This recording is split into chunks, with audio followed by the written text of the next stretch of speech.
வாக்கினிலே பிறந்து அண்ணா கொஞ்சம் ஏத்துங்க. வள்ளுவன் வாக்கினிலே பிறந்து கம்பன் கைகளிலே தவழ்ந்து கண்ணதாசனின் காதலியாய் விண்ணுக்குள் மலையாய் மண்ணுக்குள் நீராய் எனக்குள் நீயாய் உனக்குள் நானாய் நமக்குள் நாமாய் வித்தாக பிறந்திட்ட சத்தான தமிழுக்கு இந்த கொங்கு தமிழச்சியின் கோடானு கோடி வணக்கங்கள். நடுவர்களே, இப்ப பட்டிமன்றம் தொடங்குது. ஆமா, அவ தொடங்குறதுக்கு முன்னால நம்ம யாரை கும்பிடணும்? தெய்வத்தை தான் கும்பிடணும். ஆமா, விநாயகரை கும்பிடணும். இப்ப முத்துமாரியம்மனா இருந்தாலும் கூட விநாயகரை கும்பிட்டா தான் தெய்வம் நம்மளுக்கு நல்ல வழி காமிக்கும். ஆமா, அதனால நான் விநாயகரை போய் கும்பிட்டு வந்துடுறேன். கும்பிட்டு வாங்க, நாங்க சாப்பிட்டு வர்றோம். நீங்க சாப்பிடாதீங்க, உங்களுக்கு டீ வரும். டீ மட்டும் குடிங்க. டீ வந்தா தேவல வரும். அதனாலதான் உங்களுக்கு அதுக்காக தான் அந்த பாட்டை பாடுறது. இப்போ உங்களுக்கு டீ வரும், நீங்க டீ குடிங்க. இந்த இசையமைப்பாளர்களை மட்டும் கூட்டிட்டு நான் போய் ஜனங்களோட போய் விநாயகரை கும்பிட்டு வந்துடுறேன். சரிங்களா? பம்ம பம்ம தான் தைய தைய நக்குத்தி நான் குணக்கத்தினு பஜங்கரே உதனி கணக்கத்தி மிதி தாமத்தி தாம்போ தை தை கணபதி ராமகதா பம்ம பம்ம தான் தைய தைய நக்குத்தி நான் குணக்கத்தினு பஜங்கரே உதனி கணக்கத்தி மிதி தாமத்தி தாம்போ தை தை கணபதி ராமகதா.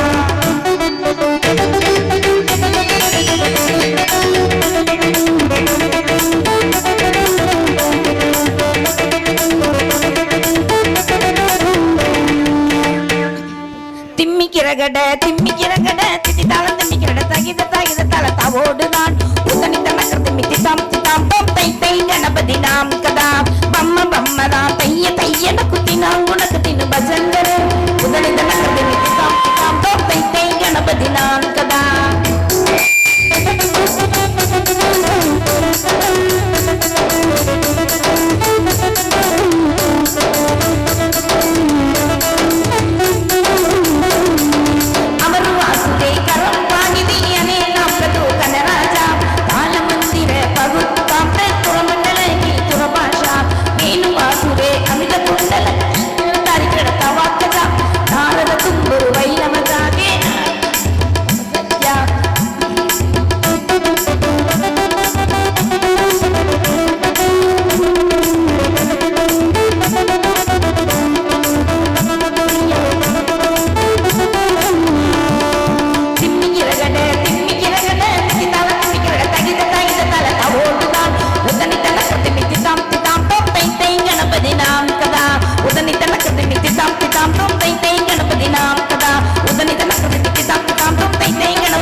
எனக்கு தொண்டை போயிடுச்சுன்னா நடுவர் மைக் போட்டு விடுங்க. ஹலோ ஹலோ, மானிட்டர் மட்டும் கொஞ்சம் ஏத்துக்கண்ணே, அது அவுட்டர் மானிட்டர் ஏத்துங்க. ஹலோ ஹலோ சி ஹலோ ஹலோ ஹலோ அப்படியே வைங்க, அதை தொடாதீங்க. அப்படியே வச்சுட்டு இங்கிட்டு வந்து ரைட்டில் கட் பண்ணி லெஃப்டில் உட்காருங்க. ஓகே. ஹலோ ஹலோ, எனக்கு போயிடுச்சு. நல்லா நல்லா இன்னும் கொஞ்சம் எனக்கு தொண்டை போயிருக்குங்கன்னா அதனால கொஞ்சம் எனக்கு ஏற்ற மாதிரி வச்சுருங்க. சரிங்களா? நடுவர்களே, ஒரு நல்ல தலைப்பு கொடுத்துருக்கீங்க. மனைவி என்பவள் தலைவியா தலைவலியா? அவ்வளவுதான் கேள்வி. ஒரு ஜுஜுபி கேள்வி கேட்டிருக்கீங்க. ஜுஜுபி கேள்வி. ஆமா, இதுக்கு போய் எதுக்கு ரவி வந்து அந்த முக்கு முக்கிட்டு போனாரு? என்னமோ பொண்டாட்டி வந்தா சந்தோஷமே இல்லையாமா. எங்க ரெண்டு பேரும் எங்க போயிட்டாங்க? ரெண்டு பேரும் அவசர வேலையமா எங்க போனாங்கன்னு தெரியல. ரெண்டு பேரும் அடுத்தவங்க பேச வர்றாங்கன்னு பேச கொஞ்சம் நிக்கணும். அங்க நிக்கிறேன் ஒருத்தன். அதான் இந்த மூலையில ஒண்ணு அந்த மூலையில ஒண்ணு பேசி முடிச்சா கடமை முடிஞ்சுன்னு ஓடி போய் நின்னுக்கிறது. நடுவுல பொண்டாட்டி கட்டினா பொண்டாட்டி சரியில்லை, பொண்டாட்டி கட்டினா சந்தோஷம் இல்ல, பொண்டாட்டி கட்டினா மகிழ்ச்சி இல்ல. அப்புறம் ஏன் மீச முளைக்காததுக்கு முன்னால ஜாதகத்தை தூக்கிட்டு உங்கூட்ல பொண்ணு இருக்கா உங்கூட்ல ஒண்ணு இருக்கா உங்கூட்ல ஒண்ணு இருக்கா ஏன் போறாங்க? நாங்க தான் ஒவ்வொரு வீடா உங்க வீட்ல பொண்ணு இருக்கா உங்க வீட்ல பொண்ணு இருக்கான்னு அலையிறோம்ல. நீ பேசாம இருக்க வேண்டியானே, நீ ஏன் ஜன்னலை திறந்துக்கிட்டு மாப்பிள்ளை நல்லா இருக்கானான்னு எங்களை தெருவில் இழுத்து விடுற? இங்க பாருங்க, மாப்பிள்ளை நல்லா இருக்காரான்னு நாங்க ஏன் பாக்குறோம் தெரியுங்களா? அப்படி நல்லா இருக்காரா இல்லையான்னு பார்த்து நாங்க உங்களை கல்யாணம் பண்ணலைன்னா நீங்க எல்லாம் நடுரோட்டில் நின்று சுத்திடுவீங்க. உங்களை கல்யாணம் பண்ணதுனாலதான் நாங்க வீட்டுல பிச்சு கொடுத்துறோம். அதனால நடுரோட்டுக்கு வர வைக்காம வச்சிருக்கோம் பாருங்க. அதனாலதான் நாங்க தலைவி நடுவர் அவர்களே. என்னமோ பொண்டாட்டி, அதாவது பொண்டாட்டி வந்தாதான் வீட்டுக்குள்ளேயே மதிப்பு. அது வரைக்கும் ரவி பாக்குறோம், கல்யாணத்துக்கு முன்னாலதான் ரவி பாக்குறவங்க என்னன்னு சொல்லுவாங்க, இந்த பாரு ஊர் சுத்தி எங்கெங்கயோ சுத்தி திரியுது பாரு அப்படின்னு சொல்லுவாங்க. மஞ்சளாதனை பார்த்தா என்ன சொல்லுவாங்க, தண்டச்சோறு ஊர் ஊரா தின்னுட்டு திரும்பிடுவான் தம்பி. உன்னை என்ன பெருமையா சொல்லுது, தெண்ட சோறுங்குதுரா. ஊர் ஊரா தின்னுட்டு வெப்பட வழியா தூங்கி எந்திரிச்சு வருது அப்படி சொல்லுவாங்களே. இப்படி சொல்லுவாங்க ஆண்களை. ஆனா பொண்டாட்டின்னு ஒரு பொண்ணு வீட்டுக்குள்ள வந்ததுக்கு அப்புறம் தான் ஆண்களுக்கு புருஷர் அப்படின்னு ஒரு மரியாதை வருது. புருஷர். ஆமாங்க. அவருக்கு இன்னொரு பேர் இருக்கு. என்ன பேரு? பேமுலி மேன். பேமுலி மேன். ஆமா, ஃபேமிலி மேன். அவர் ஃபேமிலி மேன் இல்ல, பேமுலி மேன் தான். தீபாவளிக்கு ட்ரெஸ் எடுக்க சேலம் போயிட்டு காசு பத்தாம கடத்தருவுல பேமுலி முடிச்சுக்கிட்டு தெரியுமா, அதனால அவனுக்கு பேர் பேமுலி மேன் வச்சிருக்காங்க. நடுவர்களே, ட்ரெஸ் எடுக்க போறது கூட நாங்க ஒரு ட்ரெஸ்ஸோ நகையோ போட்டுக்கிறோம். எதுக்காக போட்டுக்கிறோம்? நாங்க ஒரு நல்ல நகை போட்டு நான் இப்ப ஒரு வந்தவ ரோட்ல அப்படி நடந்து போனேன்னு வைங்க, என் புருஷன் பேர சொல்லி என்ன தெரியுங்களா என்ன சொல்லுவாங்க? அட்டா பழனிசாமி பாரு சத்யாவை எப்படி வச்சிருக்கான்னு. உலகத்திலே புருஷன் பொண்டாட்டிய வச்சிருக்கிறது உங்க வீட்டுல தாயா? அப்படி இல்ல நடுவர்களே, அப்படி சொல்லக்கூடாது. பழனிசாமி சத்யாவை எப்படி பாத்துக்கிறாரு அப்படி சொல்லணும். அப்படி சொன்னா அது வேற மாதிரி எங்க ஊர் பக்கம்லாம் அர்த்தம். அப்படியா? ஆனா இங்கெல்லாம் அப்படியெல்லாம் நினைக்க மாட்டாங்க நடுவர்களே. ஆனா கொஞ்சம் சவுண்ட் வைங்கண்ணா. இந்த மாதிரி தான் சொல்லுவாங்க நடுவர்களே. அதனாலதான் நாங்க நகை நட்டு வாங்கி மாட்டிக்கிறோம், நல்லா மினிக்கிட்டு திரியறோம். ஏன்னா புருஷனுக்கு பெருமை வரணும்னு சொல்லி. எங்களை போய் என்ன தலைவலி என்னங்க தலைவலி? கொண்டாட்டி வீட்டுக்குள்ள வந்தா ரேஷன் கார்டுலயே இவங்களுக்கு பேர் வருது குடும்ப தலைவன். ஆமா, அதுக்கு முன்னால வரைக்கும் இவங்க பேர் கூட வராது. ஒண்ணும் வேண்டாம், இந்த சபையில வந்து கூட பேச முடியாதுங்க ஆம்பளைங்க. கல்யாணத்துக்கு முன்னால வந்து பேசினாங்கன்னா என்ன சொல்லுவாங்க தெரியுங்களா? டேய் உனக்கு என்ன தெரியும், குடும்பத்தை பத்தி ஏதாவது தெரியுமா? ஒண்ணும் தெரியாம இங்க எது சபையில பேசுறேன் போன்னு துரத்தி விட்டுருவாங்க. கல்யாணம் ஆனதுக்கு அப்புறம் வந்து பேசினாங்கன்னு வைங்க, அவனுக்கு கல்யாணம் ஆயிடுச்சுடா, நானும் தெரியும்டா, சொந்தக்காரர்களே பார்த்தவன்டா, அவனுக்கு தெரியும்டான்னு சொல்லி சபையில வந்து நிக்கிறாங்கன்னா அதுக்கு காரணமே பொண்டாட்டிங்க. கட்டின பொண்டாட்டி தான். ஆமா நடுவர்களே, கட்டின பொண்டாட்டி இல்லாம எப்படி இவங்களுக்கு பெருமை வந்ததுன்னு இப்ப நான் இங்க இருக்க ஆண்களை பார்த்து கேட்கிறேன், இதே ஜென்மத்தில் இருக்க பொண்டாட்டி தான் எனக்கு எல்லா ஜென்மத்துக்கு வேணுங்கிற ஆம்பளைய கை தூக்குங்க பாப்போம். வேண்டவே வேண்டாமா? உச்சாலு தூக்கலையா? அந்த கார்னர்ல ஒருத்தர் தூக்குறார், அவரா தூக்கல, அவர் பொண்டாட்டி தூக்க அவ கேட்கிறான்ல.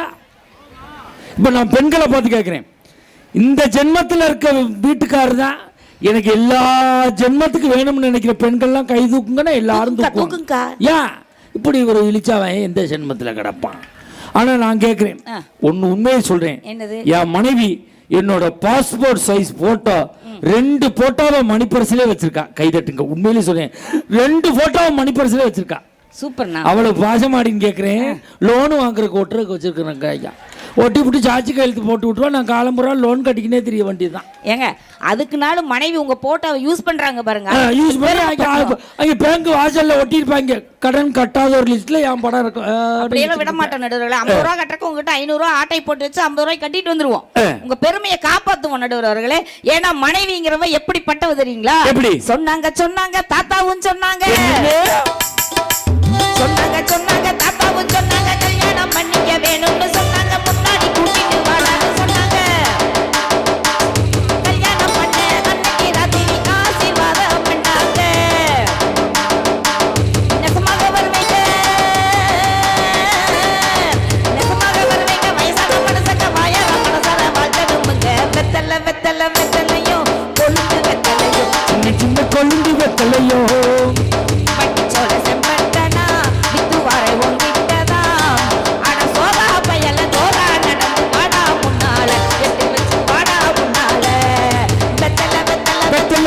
கொழுந்து வெத்தலையும் சின்ன கொழுந்து வெத்தலையும் எனக்கு கொழுந்து வெத்தலையோங்கிறது கொழுந்தியா அப்படின்னு சொல்ற மாதிரி இருக்கு. அது என்ன கொழுந்தியால என்ன தப்பு இருக்கு?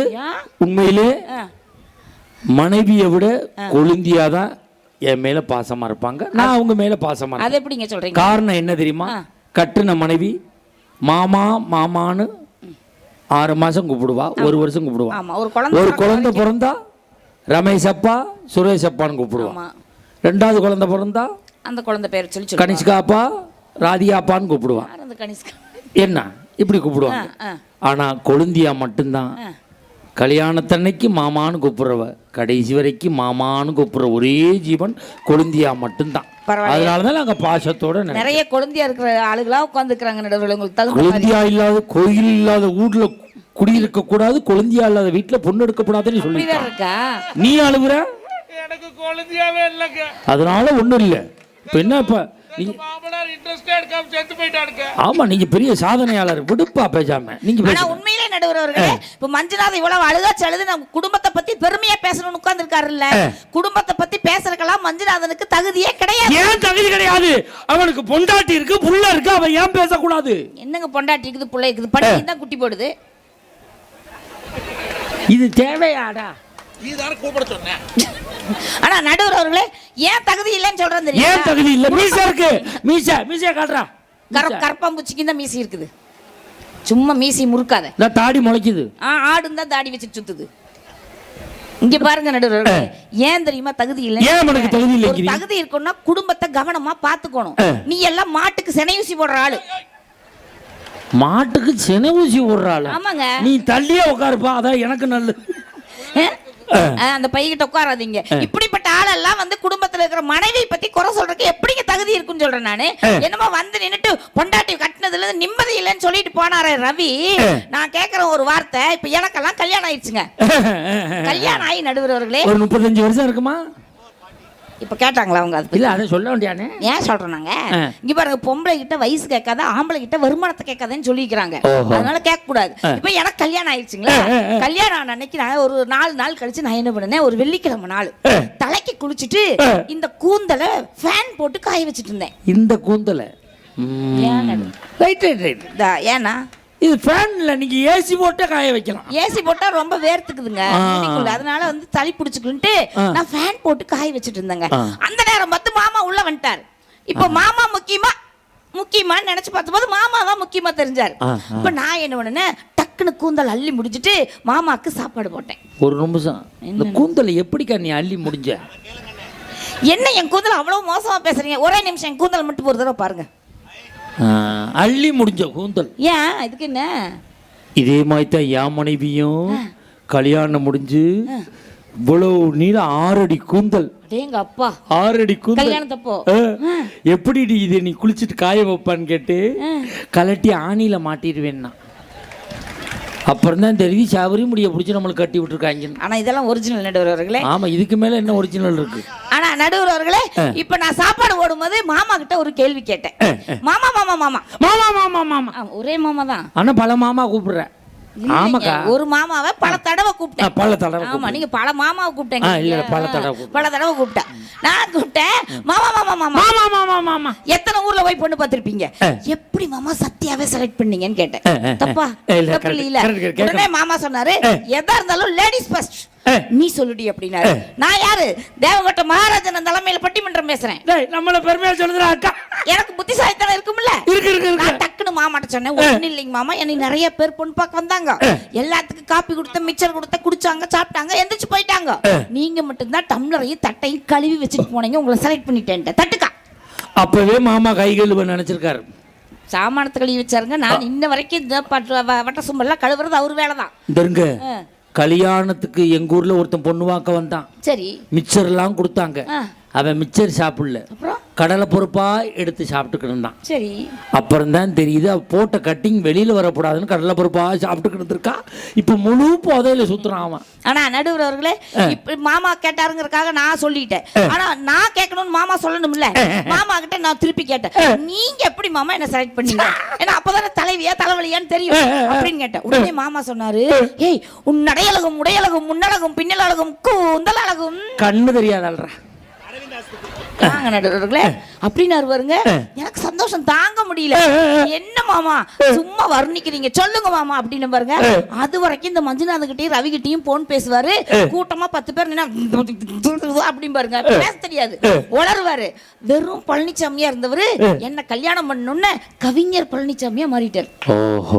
ஆமா நடுவர், கவிஞர் ஆயிட்டாருங்க. ஏன்னா நான் தலைவியா இருக்கிறேன்ல. கல்யாணம் பண்ண புதுசுல எல்லாம் உளரத்தான் செய்வாங்க. எப்படி கவிஞரா மாறினாரு தெரியுங்களா? எப்படி? மூக்கு செஞ்ச மண்ணு அது மூணாறு, பட்டு கண்டம் செஞ்ச மண்ணு அது பொன்னூறு, காது செஞ்ச மண்ணு அது மேலூரு, அவ உதடு செஞ்ச மண்ணு மட்டும் தேனூரு, கருப்பு கூந்தல் செஞ்சது கரிசல் பட்டி மண்ணுங்க, தங்க கழுத்து செஞ்சது சங்ககிரி மண்ணுங்க,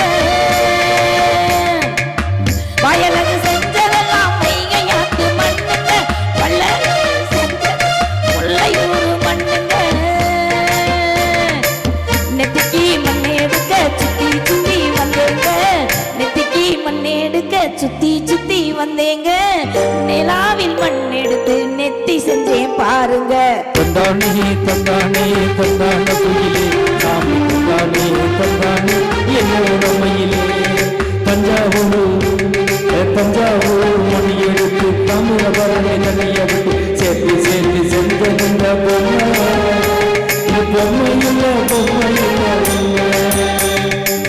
அழகு நடுவர்களே. இதுதான் வாழ்க்கைங்க, இதுதாங்க சந்தோஷம். தலைவியா இருந்தாதான் வர்ணிக்க முடியும். இப்படி நாங்க தலைவலியா இருந்தா அப்படி எல்லாம் வர்ணிக்க முடியுமா? வர்ணிக்க முடியுமா? என்னமோ இவங்க மாலை போடுறாங்களாமா, ஐயப்ப சாமிக்கு போடுறாங்களாமா.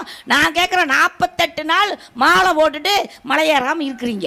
ஆனா மலை ஏறி இறங்கணும்னா மலை ஏறி இருக்குல்ல, மலை ஏறி இறங்கணும்னா மலை ஏறி இருக்குங்க. அது என்னன்னு சரியா புரியல எனக்கு. இதா ஆமா, நம்ம டீம்ல அது மாதிரி வாடையே ஆகாது. ஆமா நடுவர் ரொம்ப நல்லவங்க. பூரா சுத்தமான வாழ்க்கை. சன் டிவில சொன்னாங்க. சோலா போயிட்டாப்ல. இல்ல அவர்தான் கை தட்டுறாரு.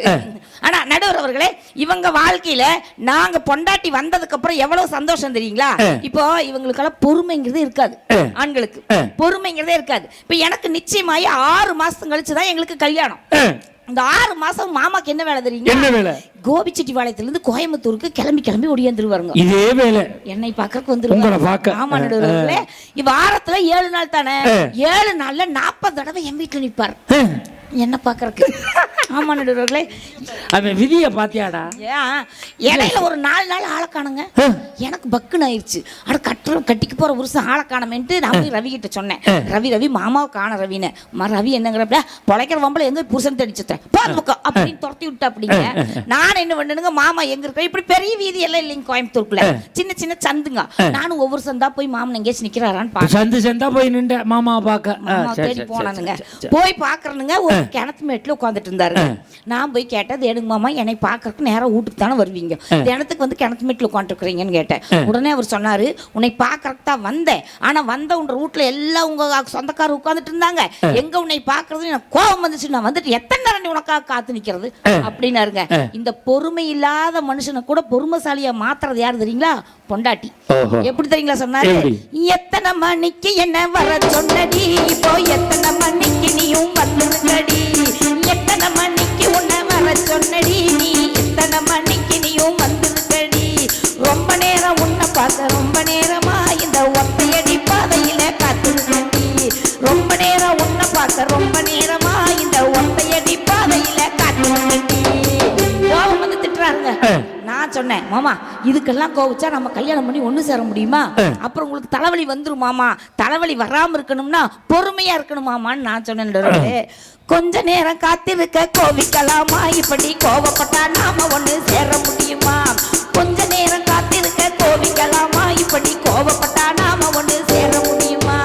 தந்தானே தானதனே தனே தன்னானே தனே தந்தானே தானதனே தனே தன்னானே தன்னானே தானதனே தனே தன்னானே தனே தன்னானே தானதனே தனே தன்னானே. இந்த தந்தானே போடும்போது எல்லாம் ஒன்று சேர்ந்துருவோம் நடுவர்களே. பாருங்க, இவங்க குற்றச்சாட்டை என்ன தெரியுங்களா? நாங்க செய்யற வேலையை பெண்கள்னால செய்ய முடியறதில்ல, இதனாலதான் குற்றச்சாட்டுன்னு சொல்றாங்கல்ல நடுவர்களே. இப்போ இந்த ஆண்கள் சைக்கிள் ஓட்டினா நாங்களும் சைக்கிள் ஓட்டுவோம், இவங்க பைக் ஓட்டுறாங்க நாங்களும் பைக் ஓட்டுறோம், இவங்க கார் ஓட்டுறாங்க நாங்களும் கார் ஓட்டுறோம். நான் சூப்பரா கார் ஓட்டுவேங்க. ஆமா, சூப்பரா கார் ஓட்டுவேன். அன்னைக்கெல்லாம் என் வீட்டுக்காரர் ஓட்டிட்டு போயிட்டு இருந்தேங்க. சரி, என் வீட்டுக்காரர் ஓட்டிட்டு போயிட்டு இருந்தேன். வீட்டுக்காரர் ஓட்டுனீங்களா உங்க காரை ஓட்டுனீங்களா? இல்ல நடுவர்களே, வீட்டுக்காரர்னா எங்க வீட்டுல இருந்த காரை. உங்க வீட்டு காரை ஓட்டுனீங்க? ஆமாங்க. என்ன வண்டி அது? ஏதோ ஒரு வண்டி ஓட்டிட்டு. என்ன காருன்னு சொல்லுக்கா? ஏங்க ஸ்விஃப்ட் டிசைரா? அம்பாசிடருங்க. பழைய வண்டிடா, பழைய அம்பாசிடர். ரைட்டு, பாத்தீங்க சொல்ல வேண்டியதுல எங்களுக்கே தெரியும். பழைய அம்பாசிடர் தெரியுமில்ல, பழைய அம்பாசிடர். சரி, பழைய அம்பாசிடர். என் வீட்டுக்காரர் ஓட்டிட்டு நான் போயிட்டு இருந்தேன் பாருங்க, பக்கத்துல என் வீட்டுக்காரர் உட்கார்ந்து இருந்தார்.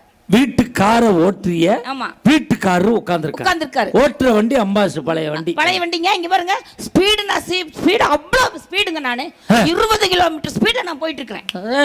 வர்றா என்ன நினைச்சிட்டு இருக்கீங்க? அம்பாசிடர் காரு 20 கிலோமீட்டர் ஸ்பீடு போயிட்டு இருக்கிற ஒரு சைக்கிள்ல வரணும்னா உங்களை முந்தி போய்கிட்டு இருந்திருப்பாங்க. அவங்க கிடக்குறானுங்க, நடந்து ஒருத்தன் என்ன ஃபாலோ பண்றானுங்க. என்ன ஒரு நடந்து ஃபாலோ பண்றாங்க, நடந்து என்ன ஃபாலோ பண்றானுங்க. வாக்கிங் போயிருப்பா, நீங்க போயிருப்பீங்க. நான் 20 கிலோமீட்டர் ஸ்பீட். சரி, காரை விட்டுறாத. போறேன், இவன் நடந்து என்ன ஃபாலோ பண்ணிட்டு வரானுங்க. பக்கத்துல கொண்டிருக்கிற புருஷன் சொல்றாரு, ஏய் இண்டிகேட்டர் போடு. அது இண்டிகேட்டர் ஒன்னு இருக்குமா கார்ல? ஏன் இண்டிகேட்டர் கார்ல இருக்குமாமா? இருக்குமா? அப்ப நீ ஓட்டுன அம்பாசிடர் தானா இல்ல வேற எதுவும்? அம்பாசிடர் தாங்க. இண்டிகேட்டர் இருக்குமா? அது இண்டிகேட்டர்லாம் இருக்காது. இல்ல அது எதுக்கு அந்த இண்டிகேட்டர்? அது நைட்ல போடுறது. நைட்ல முன்னாடி இருக்கும் உருண்டையா. நீங்க புத்திசாலித்தனமா சொல்றீங்க. இண்டிகேட்டர் என் புருஷன் என்ன தெரியுங்களா சொன்னாரு, இல்லடி இண்டிகேட்டர்னு ஒண்ணு இருக்கும், நீ ரைட் சைடு போனேன்னா நீ ரைட் சைடு போறேன்னு தெரியும் பின்னால வர்றவனுக்கு, லெஃப்ட் போட்டேன்னா நீ லெஃப்ட்ல போறேன்னு தெரியும், நீ எப்படி போறேன்னு பின்னால வர்றவனுக்கு தெரியும், எந்த இண்டிகேட்டர் போடணுமோ போடுறினாரு. நான் என்ன அப்படிப்பட்ட குடும்பத்துல வந்திருக்கேன்? நான் பண்பாடு உள்ள பொண்ணு. என் பின்னால என்னை ஃபாலோ பண்ணி வர்றவனுக்கு நான் எந்த பக்கம் போறேன்னு சொல்லுவேனா? சொல்லக்கூடாது, சொல்ல முடியாதுல்ல. நான் ரைட் லெஃப்ட் மாத்தி போட்டு ஸ்ட்ரைட்டா போன பாருங்க, அவன் வந்து விழுந்து செத்து போயிட்டானுங்க. நீ இது மாதிரி ஆளு தாண்டா ரொம்ப பேரை கொள்றதுக்கு தெரியுற ஆளுங்க. இந்த பொம்பளை பிள்ளைகளை மட்டும் நம்பக்கூடாது. நீங்கள் யார்ட்டையும் சொல்லாதீங்க, உங்கள்கிட்ட மட்டும் சொல்கிறேன். நேற்று நான் பைக்கில் போய்கிட்டு இருந்தேன். ஒரு புள்ள ஸ்கூட்டியில் வந்தது, என்னைய பார்த்து அப்படி சிரிச்சிச்சு. பின்னாடியே விட்டேன் வண்டியை. 3 கிலோமீட்டர் போச்சு. வண்டியை நிப்பாடிச்சு. நானும் போய் பக்கத்தில் வண்டியை நிப்பாட்டினேன். மறுபடியும் என்னைய பார்த்து அப்படி சிரிச்சிச்சு. கிட்ட போனேன். சொன்னிச்சு பாருங்க, அங்கிள் உங்கள் பொண்ணோட தான் நான் படிக்கிறேன் அப்படின்னுச்சு. அதோட மண்ணை வாடி ஊற்றிட்டு வந்தேன். நல்லா கேவலமாக திருப்பியில் இதுக்கு மட்டும். நடுவர் அவர்களே, நம்மள நல்ல வழிப்படுத்திட்டு இவங்க போனா நாங்க தலைவலியால் இருக்க மாட்டோம், தலைவியா தானே இருப்போம். இதுக்கு ஃபாலோ பண்ணி வரவங்களுக்கு எல்லாம் தடங்காமிக்க சொல்லுதுங்க. அதை எப்படி நம்மளால ஏத்துக்க முடியும்? அதெல்லாம் முடியாது. அதனால தான் ரைட்ல இண்டிகேட்டர் போடு, லெஃப்ட்ல இண்டிகேட்டர் போடு, ஸ்ட்ரைட்டா அப்படி தூக்கிட்டு போனேன். போய் ஆள தூக்கிட்டோம்ல. நடுவர் அவர்களே, இதுதான் வாழ்க்கையில சந்தோஷம். நடுவர் அவர்களே, அடுத்தவன காலி பண்றது சந்தோஷம். ஃபாலோ பண்ணி வரவன காலி பண்ணிட்டு போயிரணுங்க. அப்படி இருக்கணும். புருஷன் தப்பு செஞ்சா தட்டி கேட்கணுங்க. புருஷன் இந்த கிராமத்துல இப்ப மகுடஞ்சாவடியில பொழைக்காதவனா மைசூர் போய் பொழைக்க போறான். நினைச்சு பாருங்க. இங்கெல்லாம் இருக்க முடியாது, பட்டணம் போலான்னு கேக்குறானுங்க. பொண்டாட்டி சொல்றா பட்டணம் எல்லாம் போகாத மாமா, அங்க பொழைக்க முடியாதுங்கிறா. இவன் கேட்க மாட்டேங்கிறான். அவ மறுபடியும் சொல்றா, வேலை ஏதுங்க கூலி ஏதுங்க, வெக்க கேட்ட சுரைங்களுங்க, காலேஜ் படிப்பு காப்பி ஆத்துதா, பிஏ படிப்பு பெஞ்சு தொடங்குதா, காலேஜ் படிப்பு காப்பி ஆத்துதா, பிஏ படிப்பு பெஞ்சு தொடங்குதா, அப்புறம் போலீஸ் புலி பிடிக்கும், மாப்பிள்ள புறாவ பேத்தெடுக்கும், போலீஸ் புலி பிடிக்கும், மாப்பிள்ள புறாவ பேத்தெடுக்கும். சொன்னதுக்கு அப்புறம் தான் அவன் திருந்தி சொல்லுவான், இது தலைவிதான், நம்மளுக்கு தலைவலி இல்லைன்னு சொல்லி அவன் சொல்லுவான். பட்டணம் தான் போக மாட்டேன், நீ பணம் காசு சேர்க்கலாமடி, பட்டணம் தான் போக மாட்டேன், நீ பொங்கலை பணம் காசு தேட மாட்டேன், நீ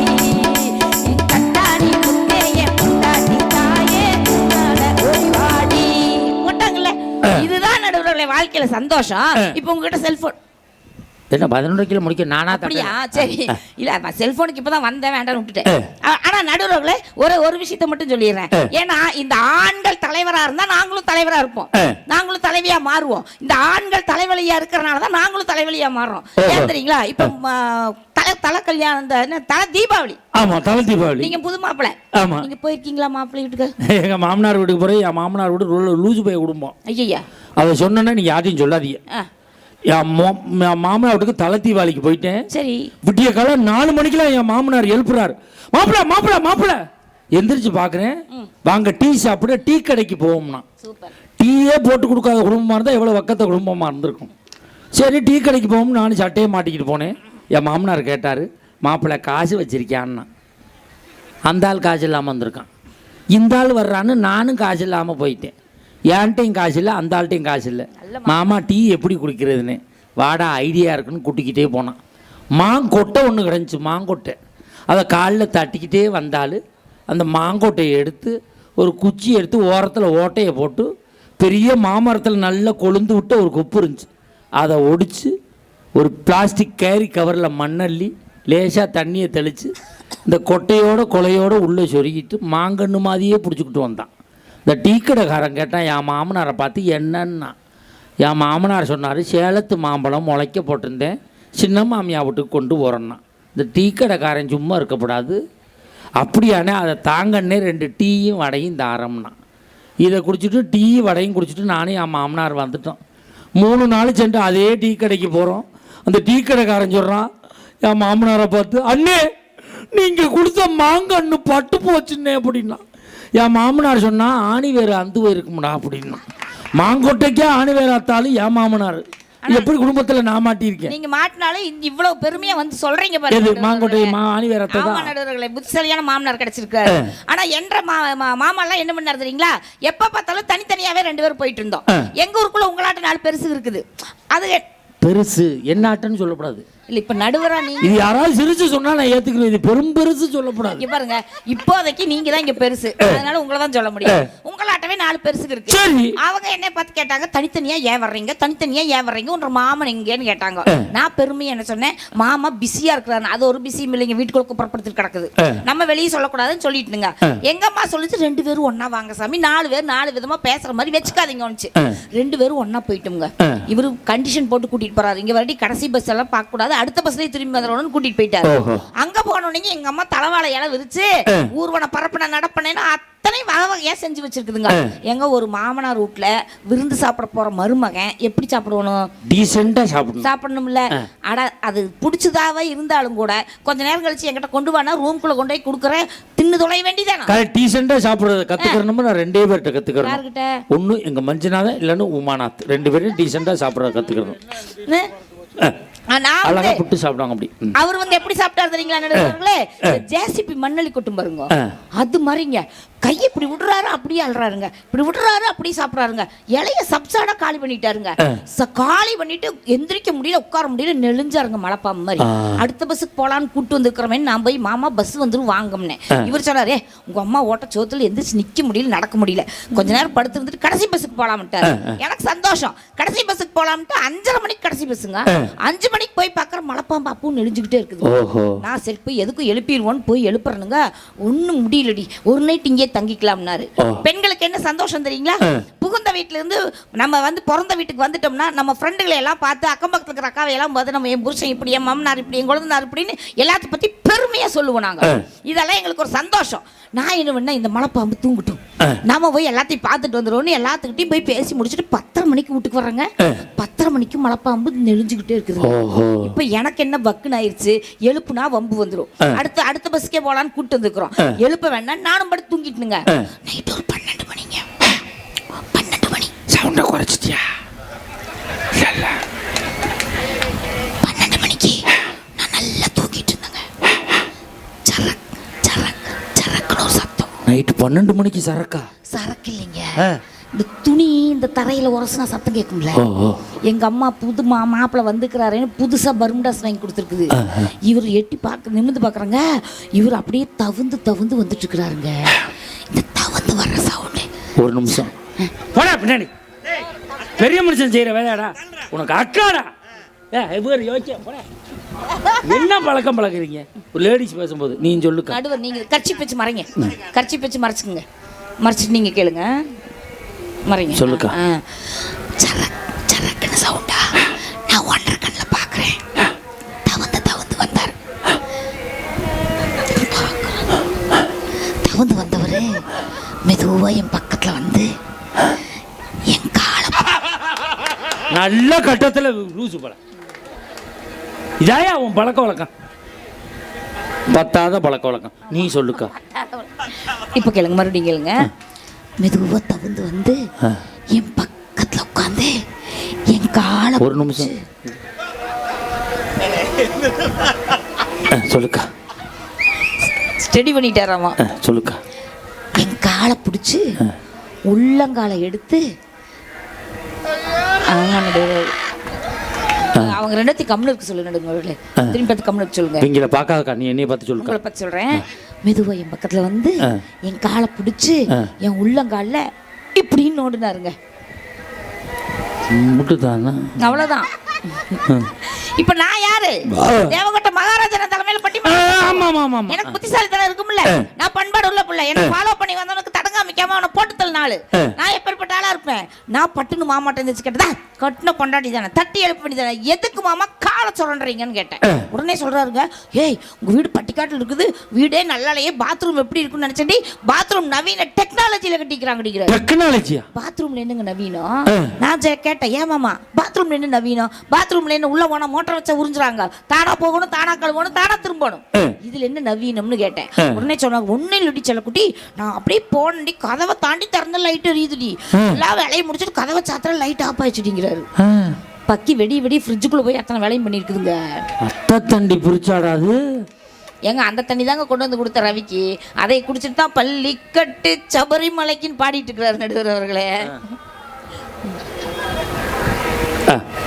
நடுவர் அவர்களே, இப்படி இவங்க வந்து ஒரு மாமனார் வீட்டில் கூட எப்படி நடந்துக்கணும்னு தெரியாது இருக்கிறவங்களை கூட தலைவிகளாக இருந்து இவங்களோட மான மரியாதையை காப்பாற்றுறது யாருன்னா பொண்டாட்டிங்கிற ஒரு உறவு. நடுவர் அவர்களே, அந்த மனைவிங்கிற உறவு இல்லைன்னா ஆண்களுக்கு இன்னைக்கு சமுதாயத்தில் மதிப்பே கிடையாது. இவங்க தோளில் துண்டு போட்டு நடக்கிறாங்கன்னா வீட்டில் இருக்கிற பொண்ணு நல்லா இருக்கிறான்னு அர்த்தம். இல்லைன்னா தலையில் துண்டு போட்டு நடக்க வேண்டிய சூழ்நிலைக்கு மாறப்படுவார்கள். ஆனால் அப்படி உங்களை மாற்றாமல் உங்களது மான மரியாதையை காப்பாற்றி மனைவி என்ற உறவுதான் தலைவியாக வீட்டில் இருக்கிறாள் என்று நீங்கள் தீர்ப்பு வழங்க வேண்டும் என்று கேட்டு வாய்ப்பளித்த நல்ல நெஞ்சங்களுக்கு நன்றி பாராட்டி விடைபெறுகிறேன். நன்றி, வணக்கம். அருமையான பேச்சு. அக்கா தொண்டை சரியில்லைனாலும் அதை சரி பண்ணி பேசியிருக்காங்க. நல்ல ஒரு கைதட்டல் கொடுங்க பார்ப்போம். ஏன்னா நாங்கள்லாம் தூங்கியே பல மாதம் ஆகுது. தினம் அப்படி ஓடிக்கிட்டே இருக்கோம். அந்த இறைவன் தான் எங்களுக்கு அந்த சக்தியை கொடுத்து ஏதோ உங்களுடைய கைதட்டலால் ஓடிக்கிட்டு இருக்கோம். ஏன்னா நம்ம அடுத்து தூங்குறதுக்கு என்னைக்கு நாள் கிடைக்கும்னு தெரியாது. மே மாதம் முடிஞ்சாதான் ஏதாவது ஒரு நாள் தெரியாமல் பொய் சொல்லிட்டு தூங்கினா தான் தூங்க முடியும். இப்போ நேரம் வேறு அதிகமாகிட்டு இருக்கு. இப்பொழுது இந்த அணியினுடைய நிறைவு பேச்சாளர், ஸ்டார் ஸ்பீக்கர், சிறப்பு பேச்சாளர், மனைவி என்பவர் தலைவரியே என்று அணியை துவங்கி வச்சு பேச வருகிறார் மாப்பிள்ளை மஞ்சுநாதன் அவர்கள். நல்ல